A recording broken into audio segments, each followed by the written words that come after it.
Hello, welcome to Michelle Sews Again. I'm Michelle. Today I am going to talk to you about something that I've been thinking about quite a bit.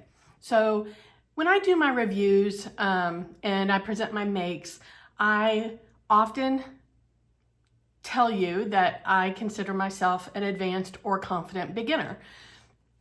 I've been sewing for a little over a year now, a year and a half. I started up again in March of 2020, the very end of March of 2020, when my office closed and I started working from home.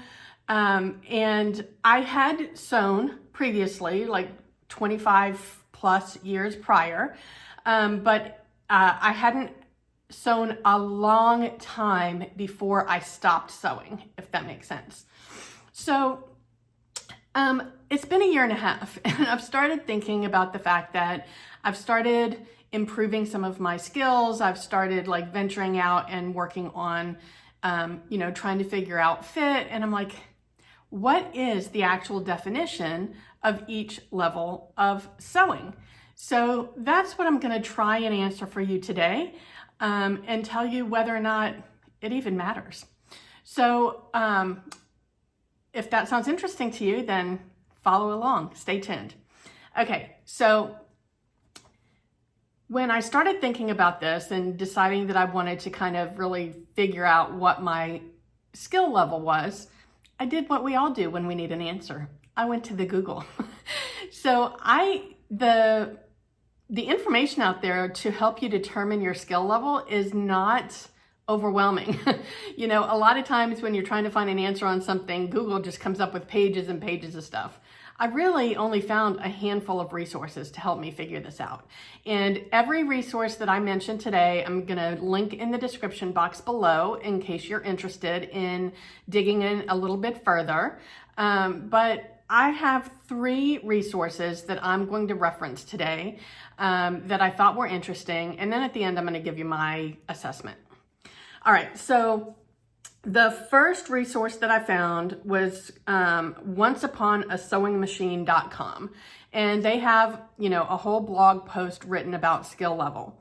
And they talk about, I got my coffee here, help me get through this. All right, so I'm gonna go through my notes. So they go through beginner, confident beginner, intermediate, and advanced. And they've kind of got definitions for each of those. All right, so for their definition for a beginner, it is what I think most of us would consider the skill set for a beginner.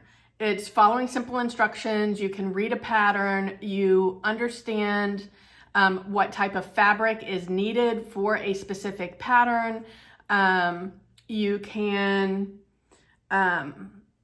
sew a straight line, and you can make a casing to put elastic into a waistband or a sleeve hem or something like that. Really, really basic. Then she jumps into confident beginner, and here you're building on your basic skills, obviously. And now it's saying you can add in a zipper or a buttonhole. You can do pleats, whereas I didn't mention before, as a beginner, you should be able to put in a gathering line. Here in confident beginner, you're ready to do pleats, and you're ready to start sewing with knits. Then we jump into intermediate, and I was pleasantly surprised to find that in this definition, I'm probably intermediate more than confident or advanced beginner, because she describes this as now you're starting to work on different seam finishes. So you're doing French seams and flat felled seams and rolled hems. I've never tried a rolled hem. You're adding binding rather than simple facings, which I've been doing for a while. I actually prefer binding than facings. Bindings are something that I don't know. I know a lot of people struggle with it, but that's something that I actually have been able to do pretty easily, whereas I struggle with facings, especially if it's got a V. Then you're maybe making your own bias tape. I've done that. I can do that. I'm not interested in doing that. And you're confident enough to start adjusting your pattern, whether that's for fit or for, length or things like that. Simple adjustments not changing the pattern adjustments, if that makes sense. So at that stage, then after that, you're moving on to advanced. And that's where you're moving on to more complex garments, like a men's or women's dress shirt with the two-piece collar. You're making a front placket. You can make a suit jacket, things that are more complicated with linings and facings and buttonholes. And now at the advanced stage is where you're delving into drafting your own patterns. So that's her interpretation of the different levels of sewing. That's kind of along the lines of what I was thinking, although what her definitions brought to mind for me are that there are techniques and skills within maybe the more advanced level that I maybe would have thought I could do at this stage, but I would not even come close to considering myself advanced. And then there are things like in the confident beginner stage that I haven't done yet, but I've done stuff in the intermediate. You know what I mean? So it's like that got me started thinking that maybe, defining overall skill level maybe wasn't necessarily the right way to go. I don't know. What are your thoughts? All right. So then the next resource that I have is from thedreamstress.com. And this is also a blog. And she basically, instead of doing beginner, intermediate, advanced, she rates things on a scale of 1 to 10. And it's basically a difficulty level. And what I'm going to call out here is that she actually, in her level of difficulty, she actually has zips and buttonholes as a level before sewing a simple garment, which I thought that was interesting because I was sewing simple garments long before I ever started adding a zip or a buttonhole, which, by the way, I can do those. I haven't done them often. And then my final resource is levelupsewing.com.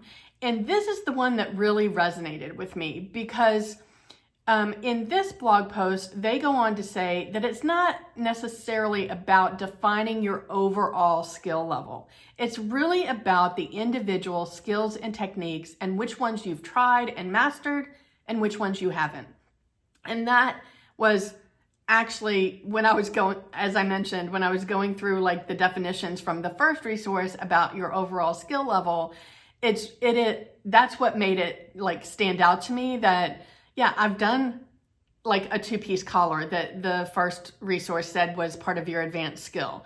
But I haven't done, a rolled hem that is supposed to be an advanced beginner.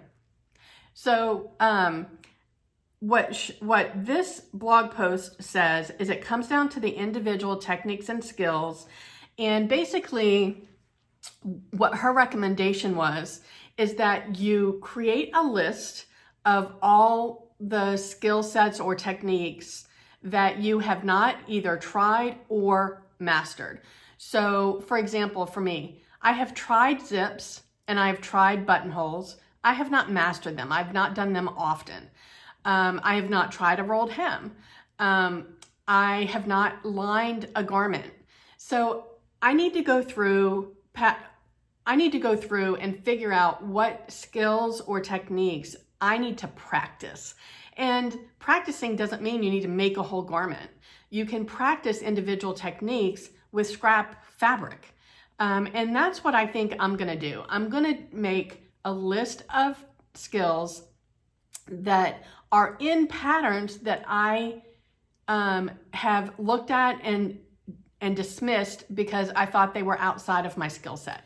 That's what this whole thing boils down to, is don't think of yourself as either a beginner or an intermediate or an advanced. Think of your sewing skills in terms of the individual skills, and then figure out which ones you want to try and which ones you want to master and which ones you don't care about. Or, and if you don't care about it, don't let it be because it intimidates you. Don't let sewing intimidate you. That takes the fun out of it.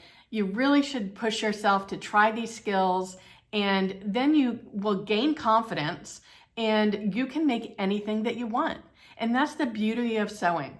I love the fact that I can make a garment because I have picked the pattern, I have picked the fabric, and I've put those together, and I know that there's a 99.9% chance that nobody else on earth has that same exact garment, which is also why I've kind of, I'm not really interested in like these new kits that are coming out because the fabric and the pattern are already put together. That kind of takes part of the fun out of it for me. So I don't know, what are your thoughts? Do you have an overall skill level attached to your sewing persona? Or are you more about the individual skills and mastering them one at a time? I'd love to know your thoughts on this. So at this point, I am no longer gonna describe myself as a confident or advanced beginner. I am just a sewist, and I am continuing to improve my skills, and that is my journey. And I hope that you'll continue along with me on my journey. I would love to know your thoughts on all of these things. Let's comment in the box below. And wherever you are, I hope that you're having a wonderful weather day and that you're able to get some sewing in. Thank you so much for joining me. I really appreciate it. And I'll talk to you next time. Bye.